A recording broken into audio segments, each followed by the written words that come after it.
I think it'd be very helpful to talk to students to address the situation or the topic of the value of being like grafted in as an active member of the local church, even as a teenager. Not just I attend youth group on Wednesday, but where you fit into the local church and why that's so valuable.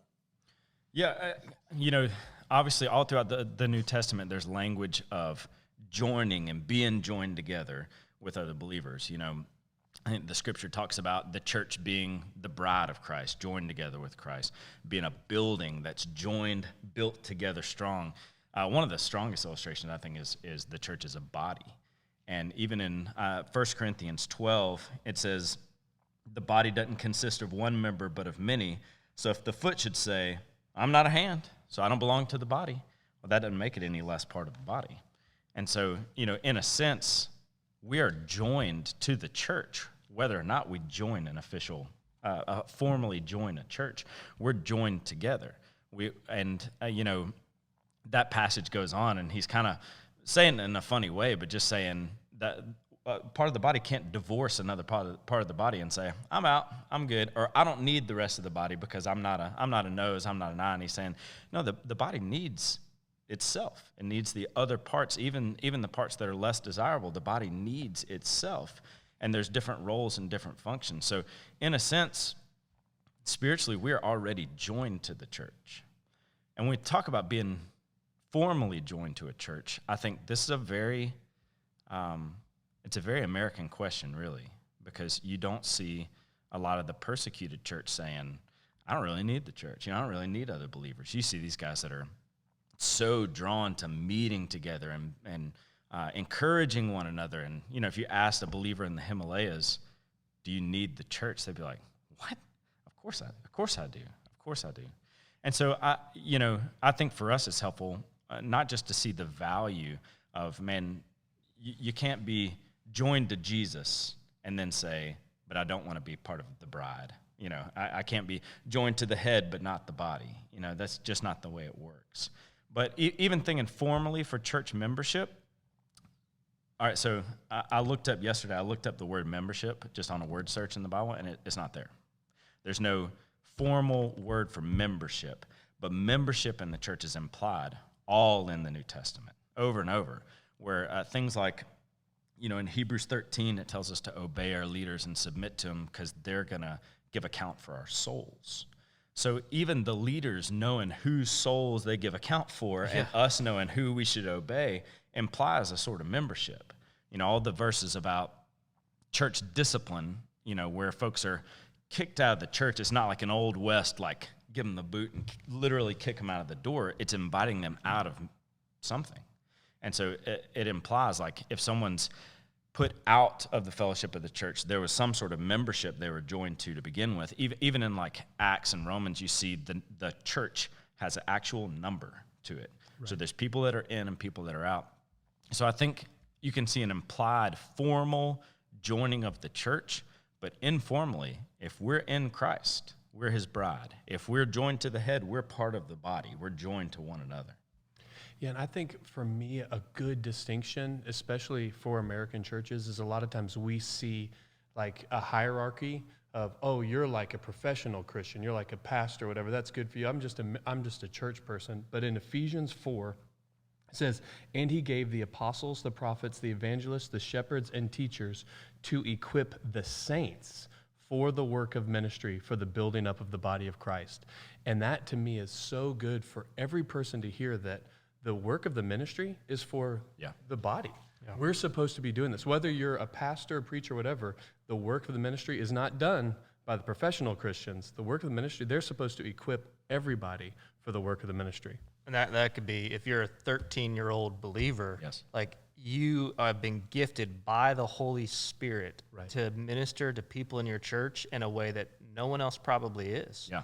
And it's why the writer of Hebrews tells them, hey, consider, like, think strategically on how to stir one another up towards love and good works. That's good. And so, like, man, that if you're a 7th grader, if you're a 12th grader, whoever you are, man, when you go to church on Sunday, when you go to church on Wednesday, you should be thinking and preparing for who you're going to minister to with the gifts that God's given you, and not just thinking I'm going to show up and listen. I think sometimes that's why, maybe we get towards take it or leave it. I can listen to it. Like where we're at right now, where churches can't meet, like part of why there's this driving force, like we're feeling like, no, we need to get back together. We need to assemble, because that can't happen when we're apart. And so we've been gifted to minister to one another. 12, 13, 60, it doesn't matter. Like it's essential. They're a crucial part of the body and not a non-crucial part of the audience that just sits and rates sermons. And we're part of the functioning. They're unique. Even like I say, even a 13-year-old believer is a unique part of the body, and the church needs them. Yep. And they need the church. It's good. The body analogy is so good that we forget it all the time, right? We use it as a term. We're like, oh yeah, we're part of the body of Christ. We're like, no, but that's an analogy. That's a picture. Just like you wouldn't want to go around without your big toe, right? Your pinky. Yeah, I'm just a little part. Yeah, but you are part of what makes it whole. Yeah. That's, with the whole COVID thing and churches not being able to meet initially, and I don't know, I haven't seen this much, but on social media, people are saying, oh, the church isn't a building, and we're going to see that more than ever. And like, there's one part where you go, yes, like we're not a building. We should be serving the community. The church is Christ's presence on the earth. But the other part's wrong, because what they're missing is, like, what can be communicated is like, oh, see, we don't need that. Mm-hmm. That's not the main thing. The main thing is well, no, this is such an important part, is us meeting together. Yeah, we're not a building, but we are an assembly. Yeah, right. Yeah, because everybody says the church is not a building, but even the early church met in a building. The Hall of Tyrannus, and synagogues they used to meet in. It's great when it's raining or snowing. And it's great. I mean, this is the illustration for me that brings this together. Is I would much rather sing in corporate worship with 100 people than with 10. Miss I'd Diane much rather you yesterday sing in that group. Thank you. Yeah, we're in our living room, and we're watching church on the live stream, and it's my family and Diane and Tom, and right as soon as the first song started singing, Diane said, "Amy, sing for us, sing." Yes. So then we all started singing. And it was awesome. Yeah. But, I was much rather. You don't want to be the only one. So Yeah, it's comfortable. I left here and ran to Muggs's. Our family was with the Joneses, and got there. I only missed one song, and so about 2/3 of the way through the second song, something happened and it glitched, and everybody's just letting it rip. Muggs is like belting it out. Yes. That's the worst. It was funny. But yeah, there are certain, I think my mind goes crazy here, or like with illustrations and stories and situations, like there's something beautiful about a corporate gathering where people sing songs together and hear the sermon together. Mm-hmm. Yeah. Yep. Whether I think of it as a preacher communicating to an audience and having everyone together, or as a hearer and being in the fellowship of other hearers, there's no doubt God designed the church the body of Christ to work that way. And so you betray a very shallow understanding of ecclesiology, or the study and understanding of the church and how we're to gather together. There's such a need to understand the value in meeting together, so that we'd long for that on the Lord's Day, the Sunday gathering. Man, it's so valuable. And I know for me, a lot of weeks coming to church is like, oh yes, I get to step onto this island where we're together, and it's a renewal of soul and spirit and relationship. It's beautiful. But I think that only happens if you're connected, really, relationally with the people.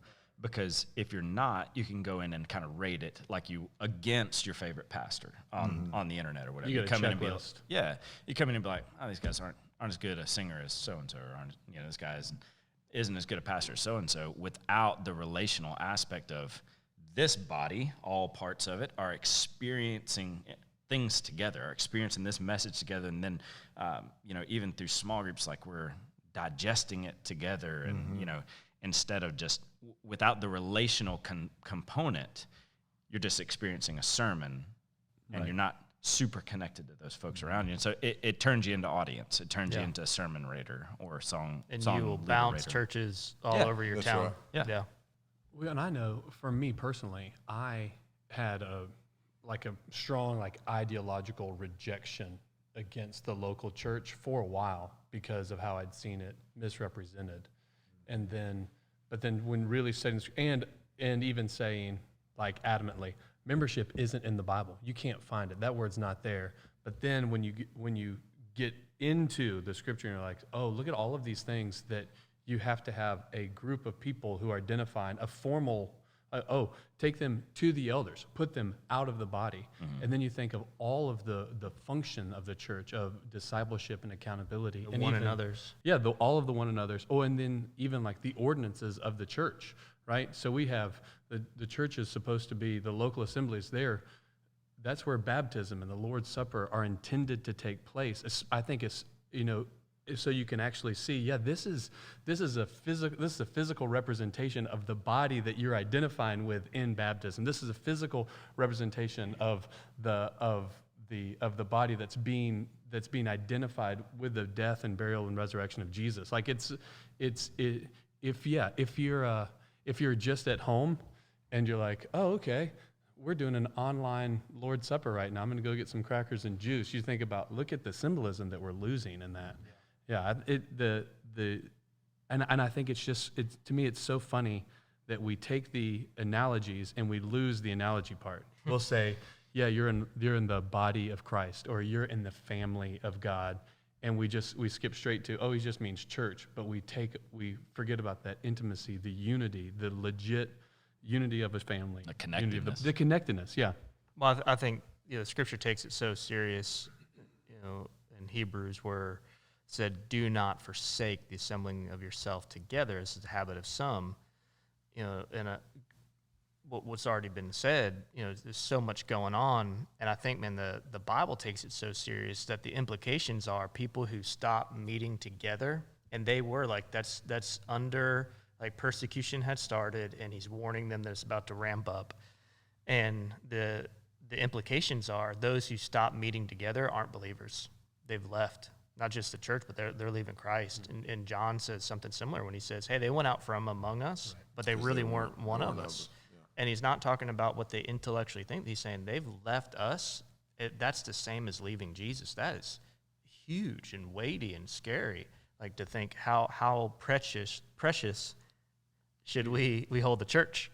If you only ever experience, I want to be careful how I say this, a lot of us, our only understanding of the gathering of church on Sundays comes from having grown up in the church I grew up in. And for me, that was true. I grew up in a church, and then I've always been a part of a local church, but there's always sort of an American context to it. Not a bad thing. We are Americans in a society and a culture. Not saying that in a negative, but it's sort of like a certain feel to the church. And I remember there's variation. I would go to church with my grandmother growing up, and she went to a Presbyterian church, and that was different. And then 2 or 3 of my aunts went to a Methodist church, and that was different. And we went to a Baptist church, and that was different. But I didn't really know what was different other than in the Presbyterian church that she went to and the Methodist church, the pastor would wear a robe. Right. The choir would have on these gowns. I remember as a kid just thinking, that's funny, that's weird. I wouldn't want to be in the choir here because I'd have to wear it, But all of that's just superficial, doesn't really matter. There's not a right or a wrong when it comes to that. But what unlocked for me the value of the assembling together was being in a place like the Himalayas. Our partners planting churches in the Amazon basin, sneaking to an underground service in a closed country where you're not allowed to proclaim the gospel, and seeing the faithfulness of these men and women, not just to love Jesus, but to gather. Yeah. Knowing, I can remember a secret door knock, and then a whispered code word, and then we end up in a location in this city where the police were in it was a time of heightened persecution against the organized gathering of the church. You could be a Christian, you just couldn't gather together corporately. in a non-state recognized church. And seeing these people take great risks and bring their children for us to gather, to then quietly sing songs together, take the Lord's Supper together. And you know what nobody had on? A suit, a tie. The music didn't matter. It wasn't that good. There was not even an instrument, but there was this craving, this desire to gather and assemble together. And it helped me understand sort of the New Testament teaching on the value of meeting together, assembling together, because in the book of Acts, you see a lot of that same type of scenario and situation. And for us, it can be very sterilized. We get up on Sunday morning. That looks a little different than Saturday morning, the other weekend day. Saturday morning, we sleep in and we do Little League, or we do chores around the house, or whatever, our favorite activity. Sunday morning, we sleep in a little bit too, and then we get up and we dress in our best and we head off to church. That can be the cultural context for church in America. And I think that's why a lot of students love Wednesday nights, because they get to show up in their whatever they're wearing. It's more casual. And so I think if people can look past all of that, it's not necessarily a bad thing that you go to a church where people wear ties, or that you go to a church where people wear flip-flops. None of that really matters as long as there's not an emphasis placed on it, either extreme. The flip-flop church doesn't say, we're more like Jesus because we're casual and cool. And the suit-wearing church doesn't say, we're more like Jesus because this is formal, because we're meeting together before the king. Like, put all that aside. Doesn't really matter, but what matters is that we're meeting together. And I can throw on a tie and a suit when I'm preaching somewhere, and that's what they do. I don't know. I'm totally comfortable with that. And if it's, no, man, you would be out of place if you do that here, I'm totally comfortable with that. And the point is, regardless of what continent, what cultural context, what society, the church has always been intended to meet together. And I think within the conversation of membership that we've already talked about, it is important to be a member of a local church.